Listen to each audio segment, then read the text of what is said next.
Ouais, pourquoi rechercher une artériopathie des membres inférieurs pour un cardiologue? La question se pose et pour bon nombre de cardiologues, il faut dire que la question ne se pose même pas, puisqu'ils ne le font pas.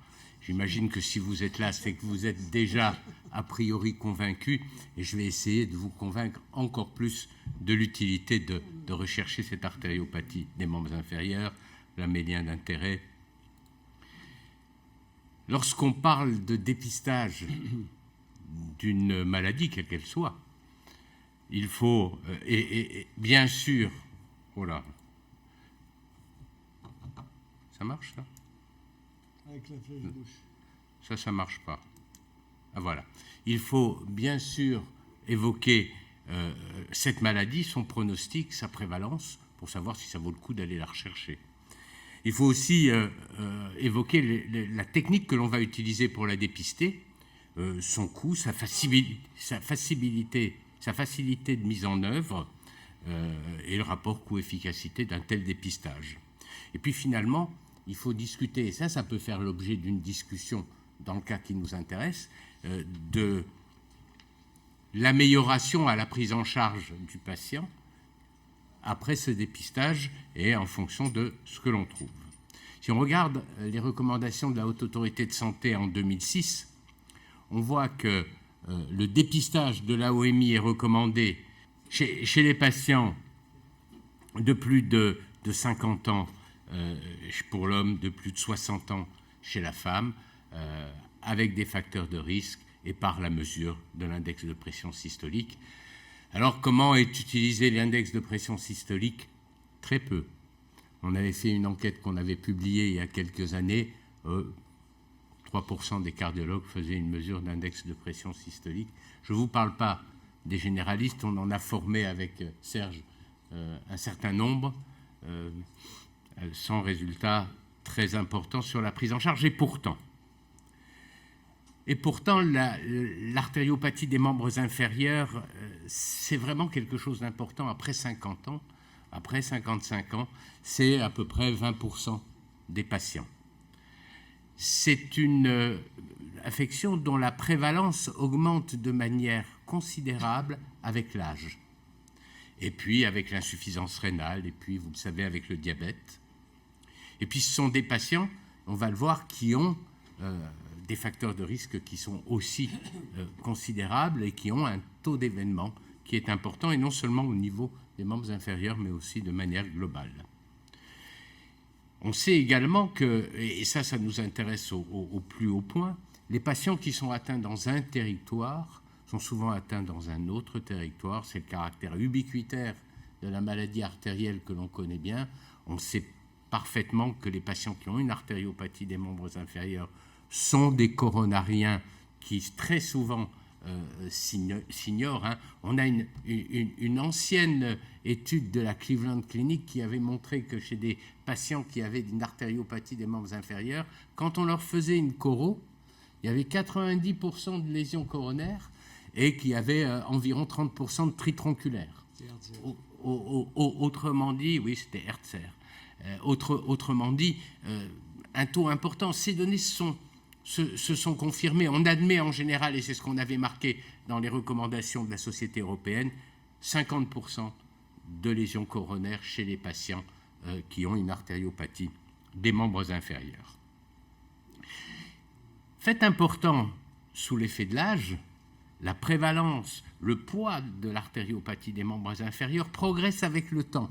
Et quand vous regardez ici ces données de santé publique, je dirais mondiale, on voit que notamment dans les pays d'Europe de l'Ouest, ce qui nous concerne, eh bien, il y a entre 1990 et 2010, il y a une incidence de plus en plus importante de l'artériopathie des membres inférieurs, peut-être aussi parce que malgré tout, à force d'en parler, les gens s'y intéressent peut-être un peu plus. Mais en tous les cas, c'est le poids d'une maladie dont l'importance est de plus en plus majeure. Qu'est-ce que c'est qu'une artériopathie des membres inférieurs? Alors là, je vais avoir l'impression d'enfoncer des portes ouvertes et pourtant pas tellement. On l'a définie comme étant asymptomatique, basée sur simplement la mesure d'un index de pression systolique ou peut-être la palpation des pouls. Et c'est là que certainement on sous-évalue beaucoup les choses parce qu'un bon nombre de patients se disent asymptomatiques avec une véritable artériopathie des membres inférieurs, mais quand ils vont acheter le pain à 100 mètres de chez eux, ils y vont en bagnole, donc ils ne se donnent pas l'occasion d'avoir mal aux jambes. Et donc il faut se méfier de ces patients dits asymptomatiques. Et encore une fois, c'est la place de l'interrogatoire, c'est notre place dans ce travail. Et puis on a les patients qui ont une claudication classique, vous savez, à la marche, un périmètre de marche qui les oblige à s'arrêter, le temps de laisser passer la douleur et qui repartent et reproductible, même si ce n'est pas toujours reproductible au même type de distance. Et puis ce nombre de patients considérables qui ont des douleurs des membres inférieurs qui sont tout à fait atypiques, pour lesquels on parvient à dire bah non, ce n'est pas une artériopathie des membres inférieurs, et pourtant parce qu'on sait qu'il y a une variabilité importante dans le mode d'expression de nos patients, de leur symptomatologie, et ça, il faut en tenir compte. Si on regarde comment ces artériopathies sont représentées, 50% d'asymptomatiques, très peu, vous voyez, finalement, de claudication intermittente classique, très peu, 15%. Et puis des douleurs atypiques beaucoup plus importantes. Je ne vous ai pas parlé d'ischémie critique. On est dans la même maladie, on est à un stade complètement différent. On parle plus de dépistage ici, quoique on puisse en parler chez des patients qui ont des plaies qui ne cicatrisent pas. Mais encore une fois, on est en dehors du sujet. Et ici, on se rend compte que dans les études, on disait que pour un patient symptomatique, il y a à peu près 5 à 6 patients asymptomatiques. C'est certainement un peu exagéré, mais ce n'est pas si faux que ça finalement, si on tient compte, encore une fois, de ces faux asymptomatiques. Le pronostic, cette courbe, vous l'avez vue, c'est une courbe, je dirais, historique de Michael Kricky, où l'on voit que finalement, le pronostic des patients qui ont une artériopathie est un pronostic ultra sévère, que finalement, que le patient soit asymptomatique ou symptomatique, son pronostic est quasi équivalent, d'où l'intérêt de dépister ces patients. Et je ne parle pas des artériopathies sévères. Et celle-ci, vous la connaissez aussi, c'est celle du TASC. Les chiffres doivent peut-être être mis à jour parce qu'elle est assez ancienne, mais j'aime bien la montrer pour surtout montrer que les patients qui ont une artériopathie des membres inférieurs, certes, vont devoir être traités et le taux d'amputation, le taux de forme sévère tend à s'accentuer à l'heure actuelle par rapport à ces données, peut-être aussi du fait du vieillissement de nos patients, mais ce qui ne réduit pas, c'est le pronostic sur les événements cardiovasculaires majeurs qui, lui, est le pronostic essentiel. Là, on a, vous voyez, 30% de mortalité à 5 ans. C'est un peu moins aujourd'hui parce qu'on utilise plus les statines, parce qu'on prend en charge mieux ces patients par le traitement médical. Ça reste encore de l'ordre de 20% à 5 ans. Et ce qui est important, c'est que ces 20% à 5 ans, c'est 40% à 10 ans. Autrement dit, des patients qui sont ultra fragiles et à un risque très élevé. Dans ce papier qu'a écrit Alexandra Burat-Rivière, vous voyez, on a près de 6000 patients avec une artériopathie. C'est un papier sur la prévalence et le coût de l'artériopathie. On a près de 6000 patients avec une artériopathie. 70%, c'est étonnant, on penserait qu'il y a plus. Il y a plus dans la plupart des études, ont un traitement antiagrégant plaquettaire. Un patient sur 2 seulement est traité par statine. Ils ont une mortalité à 1 an qui reste importante, vous voyez, 13%. Des événements aussi à un taux important, 15%, on est sur des taux annuels. Et puis, vous voyez, ça coûte cher, puisque un patient avec une artériopathie des membres inférieurs, c'est 15 000 € par an. Dans un groupe contrôle, c'est 3 800 €, c'est 4 000 €. Donc il y a un surcoût lié à cette maladie qui est important, avec à la fois des taux de mortalité élevés, des taux d'infarctus du myocarde plus élevés que dans la population générale, et des taux d'AVC également. Alors, il n'y a pas que la mortalité cardiovasculaire. Le patient qui a une artériopathie des membres inférieurs, il meurt aussi de cancer du poumon. Il meurt aussi de cancer du larynx parce que c'est un fumeur. Ce patient, il il a un profil socio-économique qui est souvent différent du patient coronarien standard que vous voyez. Donc vraiment une population assez particulière. Alors, comment dépister? Eh bien, par l'index de pression systolique. C'est une recommandation de grade 1 dans les recommandations européennes qui fait au doigt, qui fait une mesure d'index de pression systolique. Elle n'est pas tout le temps, mais souvent dans sa consultation ici. Voilà. C'est une grande petite minorité. Mais oui, parce que c'est une grande petite minorité, parce que souvent, tu vois, c'est un ou deux qui lèvent. Là, on a double, c'est pas mal. Comment on le mesure? Alors, est-ce qu'il est besoin que je vous le rappelle? Oui, je vous le rappelle. On le mesure selon ce qui est recommandé. Pression aux deux bras, on prend la pression au bras où elle est la plus élevée. Pression aux deux chevilles. On va retenir à chaque membre la valeur la plus élevée qui est mesurée.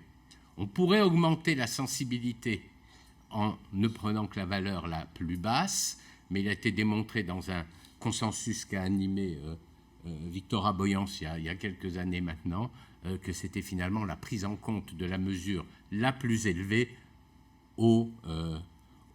à la cheville qui était la plus importante. Comment ça se mesure? Alors classiquement au Doppler, Doppler continu. Les mesures faites avec un tensiomètre électronique sont pertinentes lorsque le patient n'a strictement rien. Les études ont montré qu'elles n'étaient pas pertinentes lorsque le patient a vraiment une artériopathie des membres inférieurs. Maintenant, on a à notre disposition des systèmes de mesure tels que ceux que nous propose MESI. Alors pour l'utiliser, c'est un système qui est pertinent, qui permet de bien dépister l'artériopathie, qui ne permet pas de la quantifier, en tous les cas pas aujourd'hui, qui est basé sur de la plétismo, qui se fait rapidement avec un taux de réussite qui est important, et donc qui finalement permet de résoudre le problème de la perte de temps dans la consultation.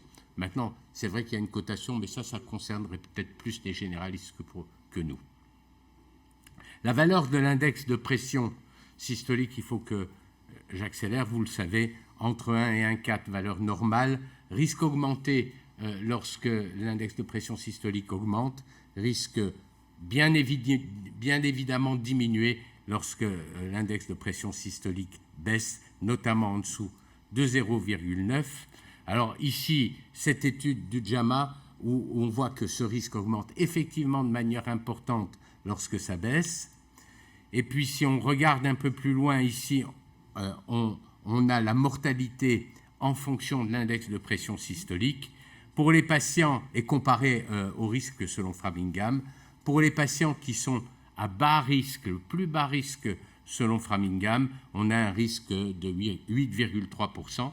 Quand l'index de pression systolique est abaissé à moins de 0,90, vous voyez, on passe à 27%, ce qui est pratiquement équivalent au risque de Framingham le plus élevé.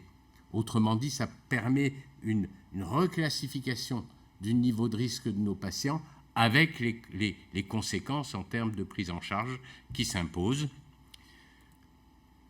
Est-ce que c'est disponible? Alors on va vous dire que oui, il y a des techniques beaucoup plus pertinentes, plus précises, notamment le score calcique, qui est en vogue actuellement, vous le savez, pour évaluer le risque cardiovasculaire. Alors je vais vous raconter une anecdote. J'ai téléphoné au radiologue à Thionville il y a quelques jours pour avoir un score calcique pour un patient qui a une dyslipidémie compliquée. Et le radiologue m'a répondu « Ah ben non, nous on ne fait pas ça. » Ben, c'est sûr, ça coûte moins. Et donc, je me suis retourné vers le radiologue qui fait le score calcique. Et lui, il m'a dit, ben non, on ne fait pas de score calcique. Seul, on ne le fait que si on fait un coroscanner. Voilà. Donc, il faudrait aller demander des coroscanners à des patients qui n'en ont aucune indication pour une évaluation du risque et avoir le score calcique. Autrement dit, l'index de pression systolique est une mesure qui est intéressante. Bien évidemment, et je serais mal placé pour dire que la mesure de l'épaisseur intima médiale, la recherche de plaques, ne sont pas intéressantes. Vous ne me croiriez pas si je vous disais ça aujourd'hui. Est-ce qu'il faut dépister pour autant? On a cette étude où on a dépisté les anévrismes de l'aorte abdominale, ça se passe au Danemark. On a dépisté l'artériopathie des membres inférieurs par la mesure de l'IPS et on a dépisté l'hypertension, 50 000 patients quand même, c'est pas mal. 75% des gens invités ont participé. On a défini à la fois l'index, l'anévrisme, la pression artérielle et l'artériopathie. Et puis on trouve finalement 3% d'anévrisme, c'est ce qu'on avait vu dans l'étude qu'on avait fait en France. On a dépisté 11% d'artériopathie des membres inférieurs. C'est des patients tout venant, c'est ce qu'on a aussi vu dans des études telles que Ypsilon il y a quelques années, c'était à peu près les mêmes taux. Et puis on a découvert 10% d'hypertension artérielle possible. Lorsqu'on regarde le pronostic de ces patients, eh bien, à dépister les patients et à un coût peu important, on obtient un bénéfice en faveur de ce dépistage. Vous me direz que c'est un dépistage global, mais qui inclut largement l'évaluation de l'artériopathie des membres inférieurs. Donc, les recommandations de la Société européenne de cardiologie, c'est que les patients qui doivent être dépistés, ce sont les patients chez lesquels on suspecte une artériopathie des membres inférieurs, les patients qui sont polyartériels et les patients qui sont à risque, bien évidemment, d'artériopathie. Au fond, ce sont nos patients. Et pourtant, une étude de Jean-Philippe Collet, l'étude America, montre que chez des tritrons, le dépistage des lésions périphériques par échodoppler, la prise en charge par un traitement agressif n'apporte pas de bénéfice par rapport à une mesure standard. Alors, les mesures standards chez des tritrons, vous imaginez que ce sont aussi des mesures drastiques. Son étude porte sur 500 patients. Il a mis plusieurs années à les recruter. Donc, difficile de tirer des conclusions. Quand on regarde les données de Rich, on voit quand même que ce sont les patients qui ont une artériopathie ou une maladie polyartérielle qui sont les patients à risque le plus élevé, et donc ça vaut le coup quand même de les identifier. Quand on regarde Pegasus, on voit là aussi que l'ampleur de l'effet, l'ampleur du bénéfice chez les patients qui ont une artériopathie des membres inférieurs est beaucoup plus importante que dans la population coronarien générale de l'étude Pegasus. Et puis on a ces résultats de Fourier où là encore, en traitant les patients avec un inhibiteur de PCSK9, eh bien on a ici une réduction du risque absolu qui est bien plus importante que dans la population générale. Donc en conclusion, et je vais être à peu près pile à l'heure, en conclusion, oui, ça mérite que l'on recherche les patients avec une artériopathie des membres inférieurs. Oui, ces patients sont à risque particulièrement élevé. Et effectivement, on a l'air bête quand on examine un patient, qu'on le voit, et puis qu'on apprend par un courrier ou par un coup de fil, 6 semaines plus tard, que le patient a été hospitalisé parce qu'il a une artériopathie sévère des membres inférieurs, qui ne se plaignait pas et qu'on ne l'a pas vu. Je vous remercie.